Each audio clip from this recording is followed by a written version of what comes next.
أهلا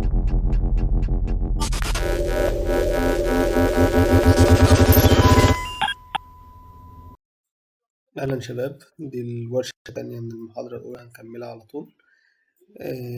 خلينا بقى نكمل. احنا كنا واقفين في المحاضرة اللي فاتت، خلصنا من الماستر سين وعملنا شوية ارتفاكتس، ودلوقتي هنبدأ نكمل الشغل بتاعنا. لو خدت بالك هتلاقي هنا في الشجرة اللي احنا اتكلمنا عنها اللي هي عبارة عن العصب بتاعها والفروع، فهنضيفها في المكان ده. هنيجي نضيف كيوب، هنصغره بالشكل ده. تمام، وهنعمل له الت وتاب ونعمل له قط هنا ونبقى هنا زي ما عملنا المرة اللي فاتت، الطريقة اللي احنا بنعمل بيها شكل لوبولي. تمام، هنيجي سيلكت اول ونعمل دي سيلكت للمنطقة دي. طبعا الفيو باظ، فهنرجع نعمل الاين فيو عند الكورسر، دي سيلكت ده وكليك يمين وسيركل. تمام، هناخد النقطة دي. طبعا لو نزلناه تحت شوية الأول، بعد كده ناخد ده كده نعلم. تمام، يعني نسبيا أعلى من الشجر، يعني بالشكل ده مناسب. وأنا عاملين سكيل الصفر. طبعا سكيل الصفر مش مناسب إطلاقا، فاحنا نعمل ايه بقى؟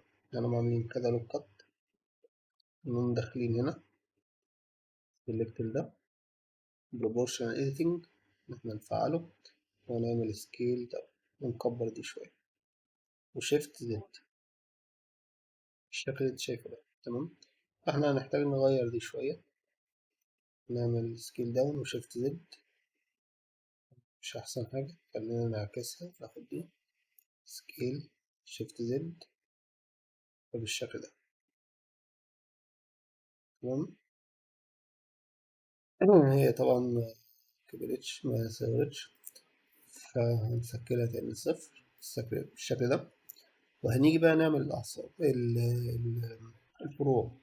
هناخد هنا اللوب كات هنا في كله، أنا عشان ما اقعدش اعمل كل شوية لوب كات، هاجي هنا اعمل لوب سيلكشن لوب سيلكشن وهنا كمان. طبعا اعمل كنترول بي اللي هو بيفل، وبس كده انا عملت اللوب سيلكشن. هاجي بقى ناخد ده، وبعدين ناخد ده.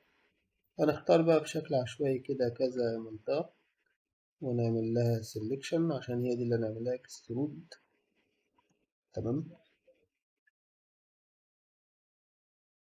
بالشكل اللي انت شايفه ده، ونعمل Alt و E واكسترود along the وتسحب لفوق بالشكل ده.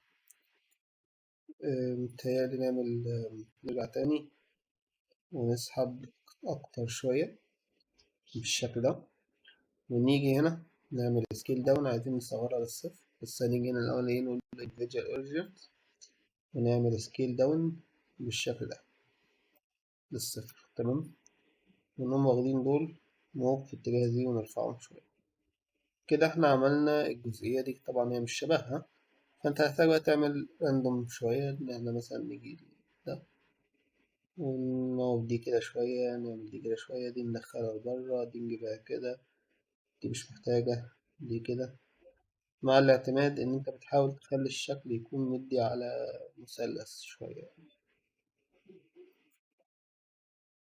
بالشكل ده. يعني يمكن دي كبيرة شوية، دي كبيرة شوية بالشكل ده كده.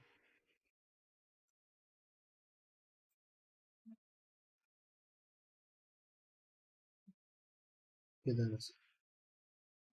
تمام، دي أكتيفيت دي وبس. احنا كده تقريبا عملنا. احنا هنيجي تاني هنا شيفت دي ونجيبها ورا ونعمل لها روتيشن شوية وهتبقى هنا كده. جميل، زي الصورة. الصورة باينة بزيادة، فاحنا ممكن نجيبها كده موف شيفت زد ونجيبها هنا. تمام، عملنا احنا كده الشجر. تعالى احنا كده خلصنا المنطقة دي، تعالى المنطقة دي، هنعمل الجزئية اللي هناك دي. الجزئية اللي هناك دي هتحتاج إن أنا أجي هنا وأعمل، أنا زهقت طبعا من الكيوب كل شوية، فاحنا هنعمل سلندر بقى وأمرنا لله، ونعمل سكيل في اتجاه زد نكبره شوية، وسكيل تاني في اتجاه زد عشان نصغرها. وبعد كده هنعمل الجزئية دي، نعمل الكيوب سكيل داون. جميل. ارفع شوية، سكيل في اتجاه واي بالشكل ده، ونجيبه كده. طيب محتاج إن احنا نسكيل في اتجاه زد شوية، وتاب، ونختار الفيس ده، أو يعني ماشي على أي فيسز، أول، ونعمل له سكيل في اتجاه إكس بالشكل ده زي ما انت شايف كده. هنكبره شوية، ونيجي على الإيدجز دي ونقول له كنترول بي. جميل. هو طبعا مش اورينتد كده، فاحنا هنحتاج نلف كده. جميل. وهنجيبه لبره شوية. لو خدت بالك هتلاقي في واحدة تانية عمودي عليها، فاحنا هنضغط على 7، شيفت دي تاني، وبعدين نجيبها كده بالشكل ده، ونيجي كده ونطلعها لفوق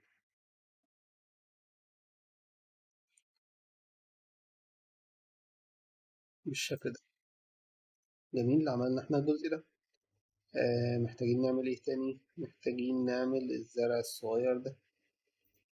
طيب هنعمل ده ازاي؟ هنيجي هنا مثلا ونعمل كيوب ونصغره اكتر. بعد كده هنيجي على ده ونطلعه لفوق شوية. ممكن نحتاج ان احنا ايه، نصغره شوية. تمام. تعالى نعمل بقى له قط بالشكل ده، ونيجي هنا ونقول له proportional editing، ونقول له تعالى كده ونصغر شوية بالشكل ده.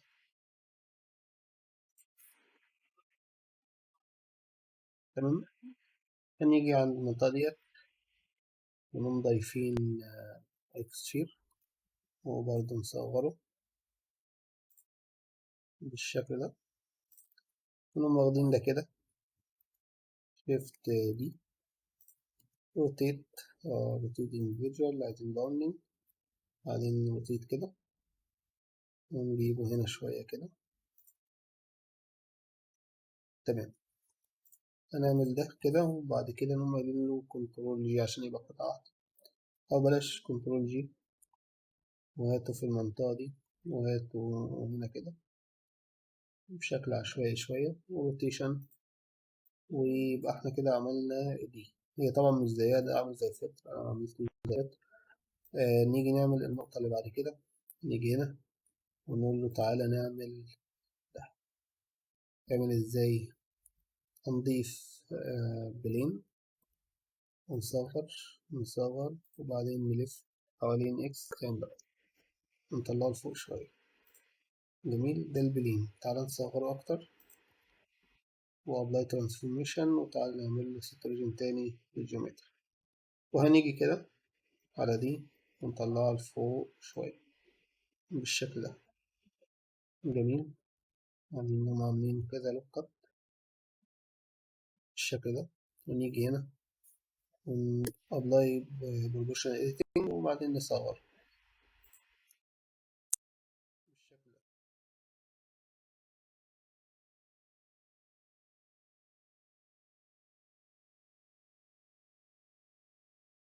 تمام.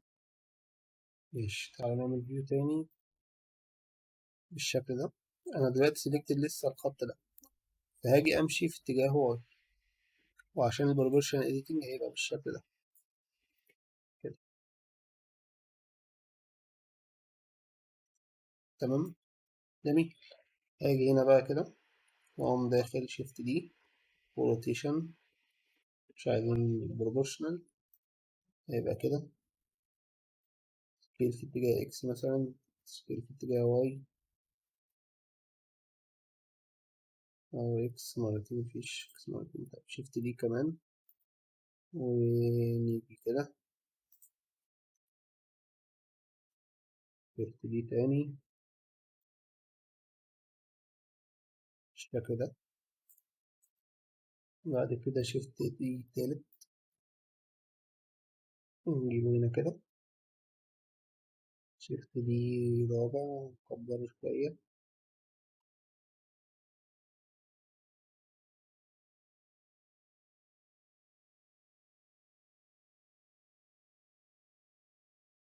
بالشكل ده، وشيفت دي ورا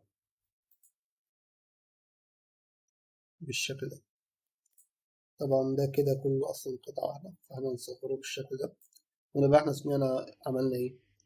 عملنا الجراس. فانت شايف في جراس هنا كاتب، في جراس في المنطقة دي، وفي جراس هنا كده، وده واحد هنا، واحد هنا، واحد هنا. تمام. طبعا دول هينزلوا تحت شوية، وهنعمل لهم روتيشن اتجاه زد شوية، ونصغر شوية بالشكل ده.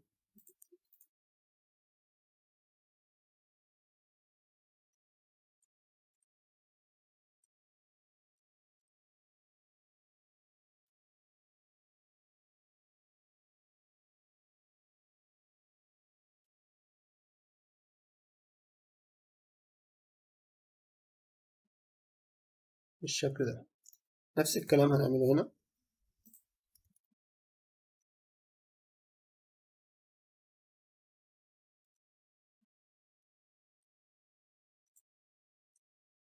بالشكل ده. في أي حاجة تانية؟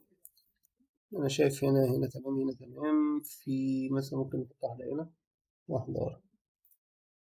فهناخد ده، نقول مثلا هات واحدة هنا كده، وواحدة هنا، واحدة مثلا هنا كده.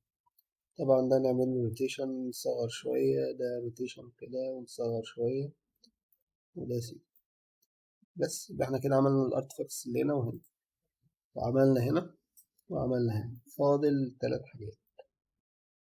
لسه بتاع دي، أنا نسيت البتاع دي عاملة زي شافل كده، فاس مش فاس، لأ اللي هو اسمه بالإنجليزي شافل، فخلينا نضيف.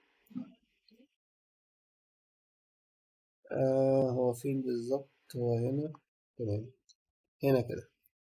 طيب ده عبارة عن إيه؟ م- م- م- تمام. هنضيف بلين، نعمل سكيل داون بالظبط 2 درجة، بعدين روتيشن بالشكل ده، وممكن نطلعه شوية. وبعد كده نيجي هنا نعمل كنترول ار بالشكل ده، هنيجي هنا ونقول له apply transformation أو shift زد مثلا بالشكل ده.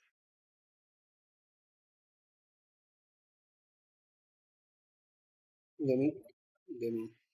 بعدين ناخد ده نصغره كده بالشكل ده. تمام. ايه تاني؟ آم، ممكن نضيف في الوقت ده شيفت ايه، ممكن نقول له عايزين نضيف مثلا سلندر. فين السلندر؟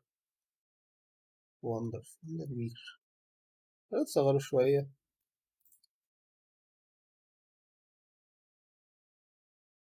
أنا الصراحة بقيت ألجأ له عشان أنا تعبت من الموضوع، كل شوية أضيف كيوب وأقعد أعمل له إيديتنج، فالموضوع بقى رخم لأنه كتير. طبعا ده مش بيبقى الطبيعي، بس خلاص مش مشكلة، هو في حلقة في الآخر. أنا ممكن ما أعملهاش وممكن أعملها عادي، يعني أنا لو حبيت أعملها مثلا هاجي أقطع هنا كده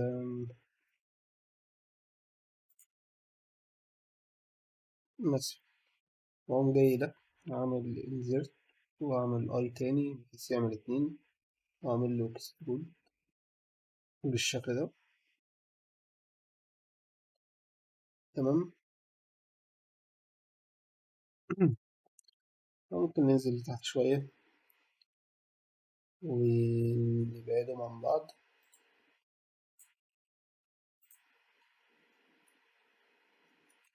ممكن أفضل سكيل في اتجاه. ممكن نجيب دي كده ونجيب دي كده.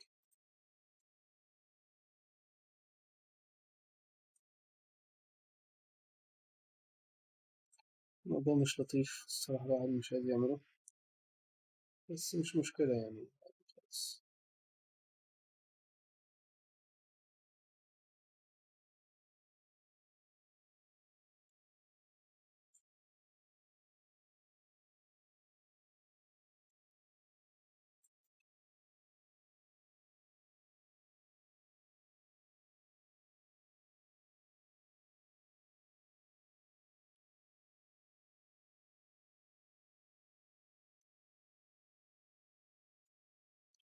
بصوا يا جماعة، ده لو بولي والحاجات دي من بعيد ما بتمشي، فأنا مش عايز أبذل مجهود كبير فيها. هي خلاص هي اتعملت بالشكل ده، فهندخله في التراب بقى مش بالطريقة اللي هو كان معمول بيها، وبس على كده. جميل. ايه تاني هنعمله؟ هنضيف شوية الصفر الصغير ده عشان النار. هنيجي هنا ونضيف هنا مش هاتلي يو. تمام، بالشكل ده. هنضيف كذا لوك. كنترول ار.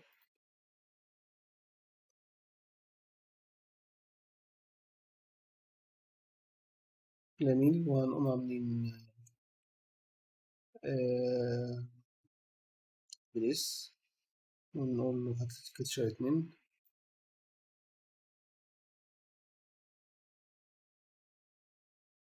بالشكل ده مثلا. لا الشكل ده مش حلو. خلاص رجع كل حاجة زي ما كانت، يعني نشتغل بالطريقة دي.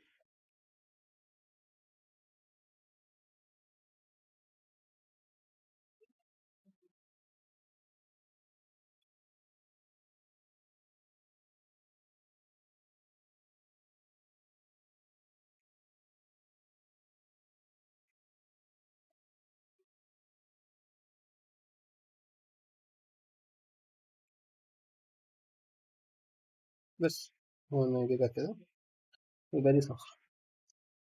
تمام. نجيب واحدة كده، واحدة كده، واحدة كده، واحدة كده، واحدة كده، واحدة كده، واحدة كده، ونبدأ نعمل روتيت ونصغر، ونيجي ده نعمل له روتيت بشكل عشوائي ونصغر، بحيث يبقى ايه كل حاجة يعني مختلفة عن بعض. فطبعا مفيش واحدة قد التانية. انا صورنا دي كده.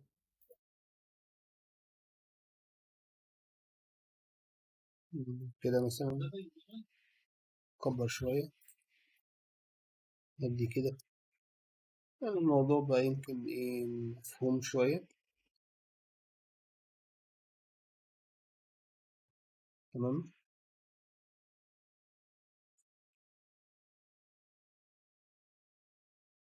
بس دي كده شكل الجزئية دي. كيميزة شوية يعني أصغر شوية، يعني الأصل الفتحة بتاعتها ضيقة شوية، أو قطر الدايرة أضيق شوية. بس يعني مش ده الكلام. تمام، احنا كده عملنا طبعا احنا محتاجين نقربهم بالشكل ده. جميل. فاضل ايه تاني؟ فاضل الحيوانات. طبعا في لسه نار محتاجين نعملها. فاضل بس الحيوانات دي بقى هنقولها في درس الكاركتر ديزاين. جميل. يعني انا هعمل الايه، انا هعمل الإضاءة وهعمل الماتيريال، لكن مش هعمل الحيوانات. هعملها في درس الكاركتر ديزاين وهرجع أضيفها على السين ده. ليه بقول كده؟ لأن الطريقة اللي هنعمل بيها الحيوانات ديت هتبقى أنسب بكتير إن أنا أعملها في الكاركتر ديزاين. عشان في أسلوب أو تكنيك كده هنعمله، فمش هيبقى مناسب نشرحه هنا. تمام. فاحنا هكمل عادي الماتيريالز دلوقتي، وبعد كده هبدأ أعمل الحيوانات وكذلك كاركتر دي. تمام. خلينا نعملها دلوقتي، نعمل الماتيريال ونبدأ نشتغل. فأنا هاجي هنا على الماتيريال بريفيو، هعمل كنترول اس الأول. تمام. وحابب إن أنا أشغل ايفي، الامبيانت، البلوم، سكرين سبيس، ريفلكشن، اوكي، موشن مش مهم. تمام. بس هنقول له هات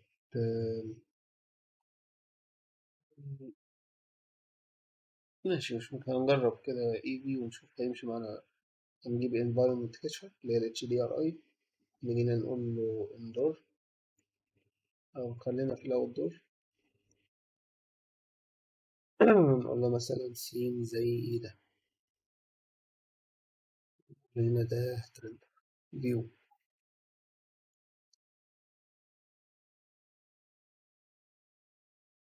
ايه، عايزين ده يبقى transparent بالشكل ده. طبعا عشان عشان مفيش خامات، فطبعا كل حاجة مش واضحة أوي. فممكن لو احنا جينا هنا دخلنا نص، هدينا إضاءة شوية، الموضوع يبقى أوضح. فالصخر هناخد اللون ده، مش موضوع كبير يعني. فهنيجي هنا على الماتيريال، نقول له ماتيريال واحد ونلاقي رب عشان نقدر نفرق ما بينهم.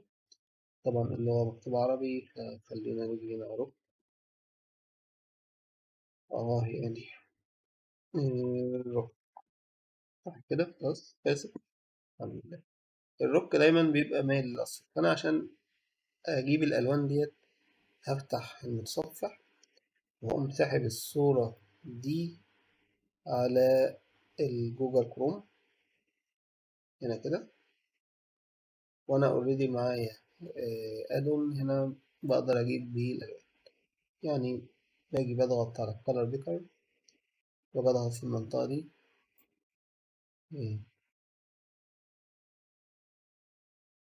كالر بيك، كالر بيك مجيبش أبلود بيج. أيوه هي دي. هختار مثلا اللون ده، وهاجي هنا أقوم قايل له كوبي. فأنا ساعة ما أعمل كده هاجي على اللون هنا، وهاجي على الإكس، وأجي هنا كنترول في، هيختار طيب في حاجة تانية محتاج أضيفها. غالبا دي الديفولت بارامترز، مش هحتاج إن أنا أغير فيها. طيب هقوم رايح أعمل إيه بقى؟ هقوم جايب سيلكت أول للصخر، وأحاول إن أنا مفيش حاجة تبقى سيلكتد بره الصخر. يعني ممكن نعمل كده، أو يعني مبدئيا مش دي المشكلة، ممكن نسيبها عادي.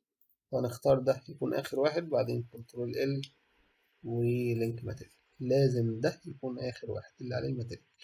تمام. هنيجي هنا عايز دي أنقل الصخر بتاعه، أنقل دي يبقى صخر. هاجي هنا كنترول ال لينك ماتيريال. تمام. طيب ده واخد خامة الصخر، مش مشكلة، مش دلوقتي، هنحلها بعدين. جميل. تمام. نيجي لخامة الشجر. الشجر اللون الأخضر ده. فأنا هاجي هنا أقول له بيج، وأجي على اللون ده وأقول له هات لي الكود بتاع اللون ده. هو ادوني، فهاجي هنا أديله ماتيريال جديدة. أخد مثلا دي كوبي وأخلي دي مثلا جديد، أيا كان بقى الجديد. المهم أجي على الكولر، أضغط هنا على الإكس كنترول في، هيديني كود اللون الأخضر. هاجي بقى على إيه ده مش اللون الأخضر. anyway ده اللون الأخضر. الكور الصغيرة دي عبارة عن زرع. وهعمل هنا كنترول ال ولينك ماتيريال، وهشوف أي أخضر تاني أنا محتاجه. أنا شايف إن التلاتة دول أخضر، دول أخضر، في عندي كذا لون الأخضر. فماشي، ناخد ده وناخد دول ونقول لده لينك ماتيريال. وهعمل لون أخضر تاني. أجي مثلا أختار إن ده يبقى جرين، وأقول له كوبي، وأقول له وايت جرين، يعني جرين أبيض يعني. هنجيب الكلر بتاعه، هنيجي هنا على الويب بيج ونقول له هات لي اللون ده، واضغط هنا واقول له كوبي. هاجي هنا على الهكس برضه كنترول في، بعد كده هاجي على دول سيلكت اللون كده، وبعدين آخر واحد سيلكتد هو ده اللي هاخد منه اللينك ماتيريال. تمام، بالظبط كده. فأنا هاخد عينات كده عشوائية من الشجر، واختار مثلا ده واقول له كنترول ال لينك ماتيريال، والباقي اللي هو مش سيلكتد اللي هو لونه أبيض ده بقى تخليه يبقى اللون ده واقول له لينك ماتيريال. تمام لحد هنا. نيجي بقى على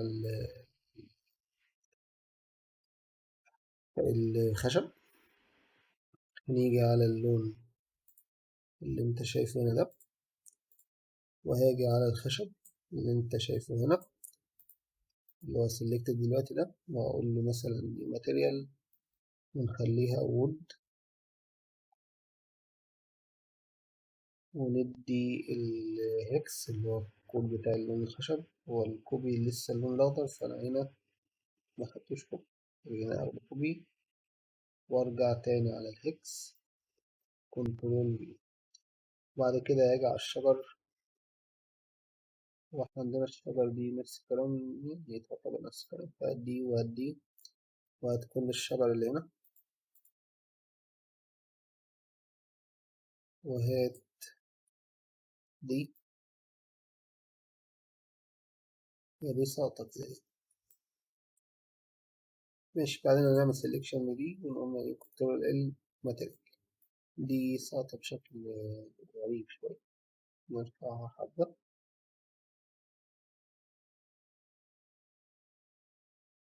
بالشكل ده. هنختار دي كنترول ال ماتيريال. طيب اللون ده مناسب، يعني مناسب، فأنا على أساس ده هختار بقية الشجر دي منهم الأخضر ومنهم اللي واخد ماتيريال للصخر، وأختار دول عادي، وبعدين أختار دي وأقول كنترول ال لينك ماتيريال. دي ما خدتش، هنعمل كده لينك.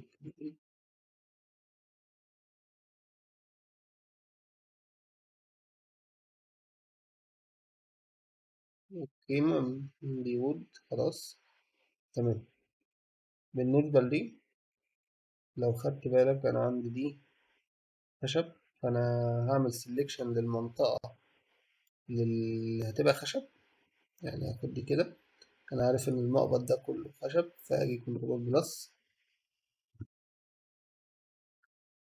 ممكن أعمل لوب سيلكشن بعدين هو بلس ما بيشتغلش مش عارف ليه، مش مشكلة، يعني لوب سيلكشن بالشكل ده، بعدين أقوم قايل هنا إيه، أقوم قايل ده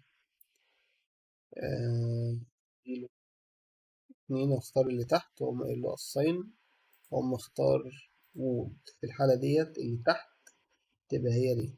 طيب الباقي هنقول له دي ممكن تبقى معدن بقى ستيل ولا حاجة، لونه رمادي شوية ويكون ميتاليك شويتين بالشكل اللي انت شايفه ده. تمام كده عملنا الماتيريال دي. هنا هناخد دول ونقوم قايلين كنترول ال ماتيريال، ونفس الكلام كنترول ال ماتيريال. طيب الأرضية نفسها احنا معملناش يعني تخيل، فأنا هختار الأرضية بعدين أختار اللون الأخضر وأقول له ماتيريال فيعملها لي بالشكل ده. هيسيب طبعا الأرضية الزرقاء، لا مش الأرضية اللي هي الوتر، فاحنا هنسمي دي ووتر ونديلها لون أزرق. تعال نشوف اللون جميل. هنيجي هنا ويب بيج ونختار اللون ده ونعمل كوبي. هنيجي بقى على بلندر نفتح الكالر بتاعه. طيب ده دلوقتي الرفرنس بتاعه لازم يكون منخفض جدا ويبقى عاكس عشان دي مية. طيب نسينا احنا هناخد دي كوبي ودي كوبي ودي كوبي ودي كوبي، نقوم فاتحين دي كنترول ال ولينك ماتيريال. تمام لحد هنا. دي ماتيريال هتحمر شوية ودي ماتيريال بيضاء شوية يعني عادي هتعدي. بعدين نجيب الصخر، نيجي على ده، هيحتاج إنه احنا ننزله شوية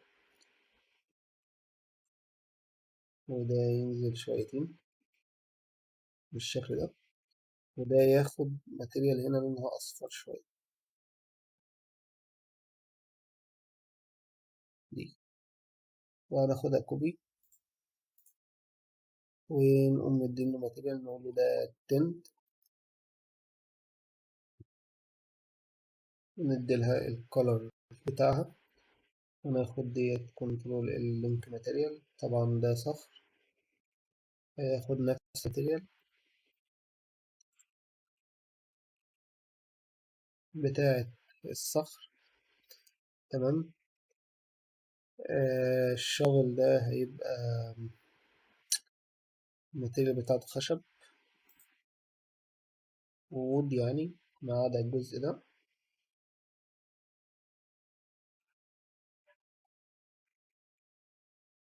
هيبقى المفروض اللي هو الستيل، اللي هو ده ماتيريال واحد اللي هما اللي هو ستيل. تمام. طبعا الموضوع اتعكس هنا، فاحنا نرجع نسمي ده وود، بعدين نضيف الخانة هنا ونقول إن ده هيبقى الستيل، ونقوم قايلين assign واحنا عاملين سيلكت، هيبقى بالشكل اللي انت شايفه. جميل. نيجي للزرع، هيبقى الماتيريال بتاعه اللي هو جرين، ونختار كل الزرع اللي في الستيم بتاعنا.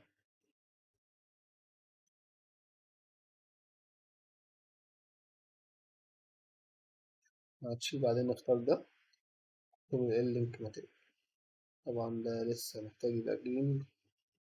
احنا كده تقريبا عملنا لينك للماتيريال لكل حاجة. ممكن ده نديله مثلا لون أحمر زي ما احنا شفنا، نسميها ريد، ونديه لون أحمر. نيجي هنا كنترول ال، وده نديله ايه، نسيبه كده. تمام. نفس الكلام هنا. جميل جميل. هل في حاجة تانية مطلوبة؟ حتى الآن لا، بس ايه اللي ناقص؟ الإضاءة. الإضاءة هي اللي ناقصة. جميل جميل. دي إضاءة ال EV، وهي إضاءة يعني هي مش وحشة بس مش مدية الغرض المطلوب منها. جميل. جميل واحد بالشكل ده.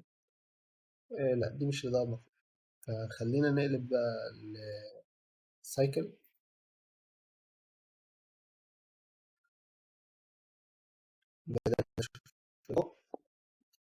جميل. الماترينا صح، يعني عكس ماشي يعني يقدر يكون مناسب. هنا النويز اشتغلوا. بعد نفتح ده نقول له هات لي مابا كويس،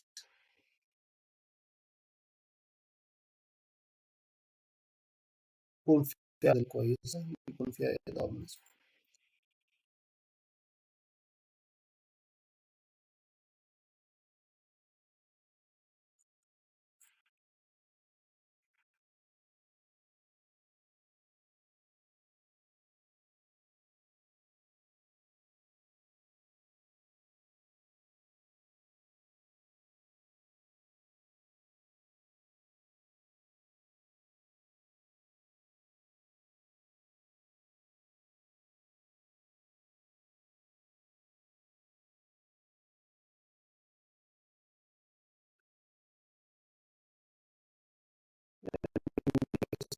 نعمل فوق، خلينا ناخد دي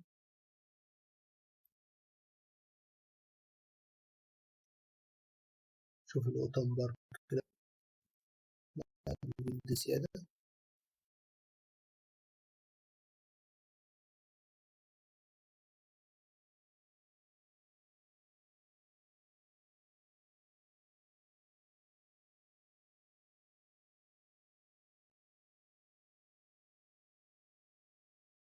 يعني ماشي، مش كتير.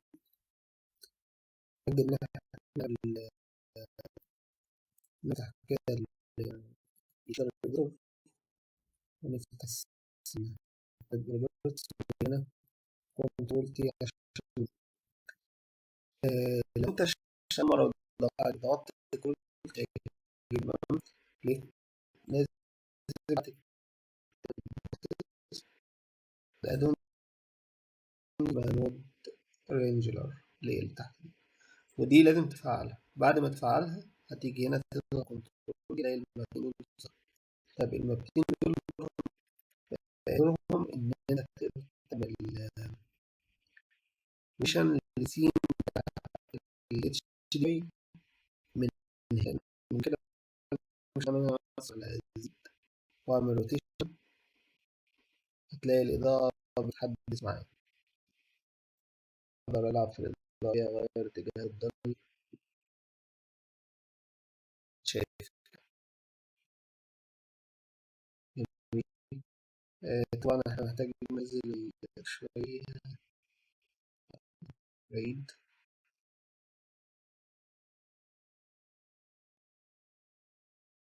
أنا هتبعد أكتر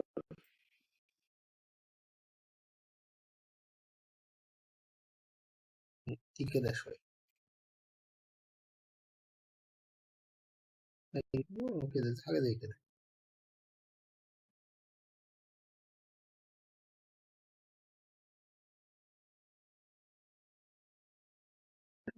تمام كده مناسب معايا. تعالى نبدأ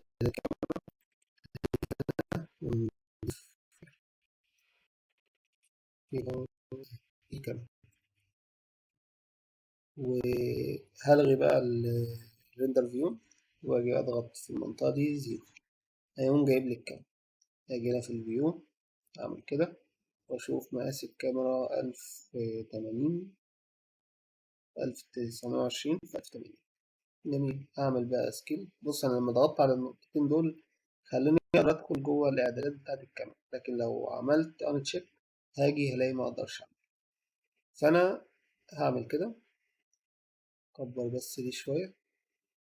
تمام. وبعدين أشغل دي وأضغط. هتلاقي دي الإعدادات اللي موجودة. لو أنا بصيت هنا هتلاقي، لا استنى، ده مقاس الصورة مربع، فاحنا هنرجع هنا نجيب مقاس الصورة نخليه مربع فنخليه 1920. هيبقى دي مقاس الصورة. فأنا لو جيت لغيت دول كده هيبقى دي الإعدادات اللي أنا عايزها. هتلاقي كمان إن هي قاعدة على يعني بلين. هنخرج من الكاميرا بالشكل ده كده وهنضيف بلين بالشكل ده. تمام. هننزل تحت شوية بالشكل ده ونشوف أداة الكاميرا بالشكل ده. يعني هتلاقي أداة الكاميرا متجهة في الاتجاه ده. فأنا هلف كده بحيث البلين يبقى أورينتد مع اتجاه الكاميرا، وهاجي عند الإيدج دي وأعمل إيه؟ ستروك. بعدين هاجي هنا وأعمل كنترول بي وأعمل له كده. جميل. بحيث لما أجي أبص يبان الخلفية بالشكل ده. جميل. تعالى بقى نعملها تاني ريندر فيو ونبص على الكاميرا اللي احنا شايفينها. طبعا بختار الماتيريال هنا ايه؟ ماتيريال ليها لون معين خلينا نضيفه. هنيجي هنا ويب بيج ونقول له عايز اللون ده. مجابوش لسه، ثواني.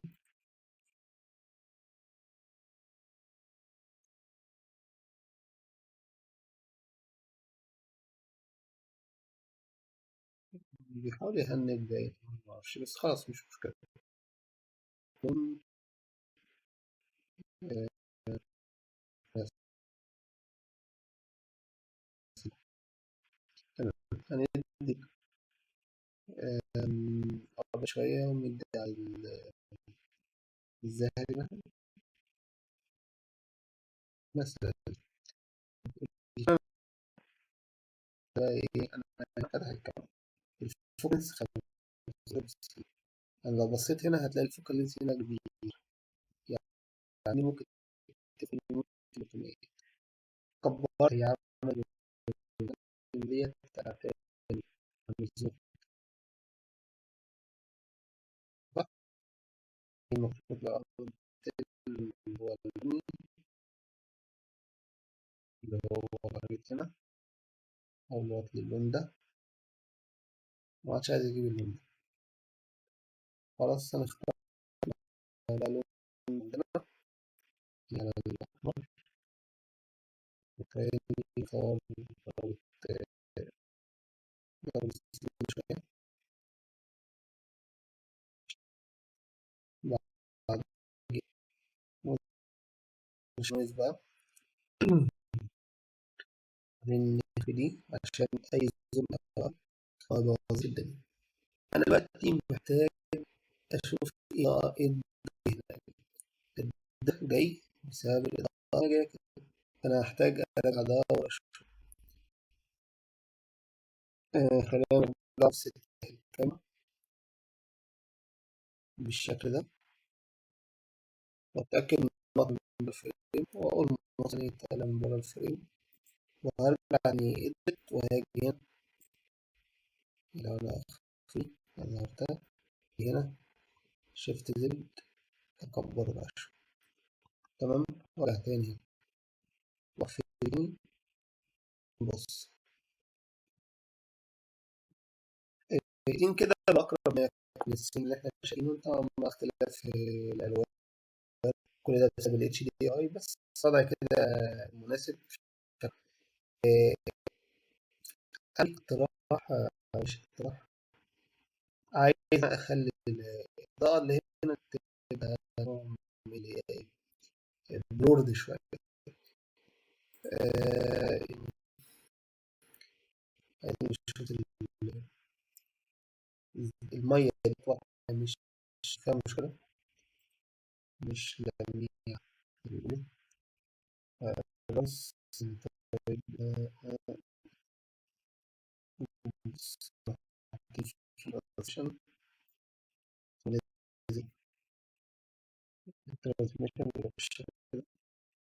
لا هي مش محتاجة ترانسميشن أصلا، هي محتاجة بس انعكاسات بس. احنا ايه آم، نختار. خلينا نشوف ده إيه اللي ممكن نقوله. بس مش فاهم ليه مش بتعكس. جايز عشان ال HDMI نفس،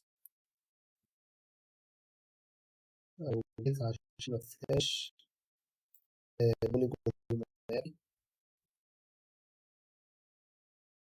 صح. ممكن نزود بقى الستريس، يعني بدأت شوية.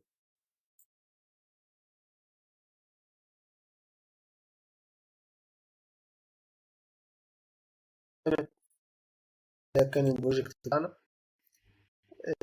طبعا دي لسه المعروف، لسه الناس ما عملناش. مش ايشو الجديد في الاخر بعد ما نعمل. زي ما اتعلمنا زي ما اتعلمنا لسه في اخر ورشه اللي هي التدريب. انا هعمل سريع. الريندر ممكن نخليه 5 ثواني مثلا، او خليه يعمل عشان يجيب بسرعه، ونبص على النتيجه النهائيه بعد ما نكون عامل ريندر ونكون عمل الورشه. الورشه دي خدت ايه؟ هي متعبه شويه طبعا، وطبقا مع أشخاص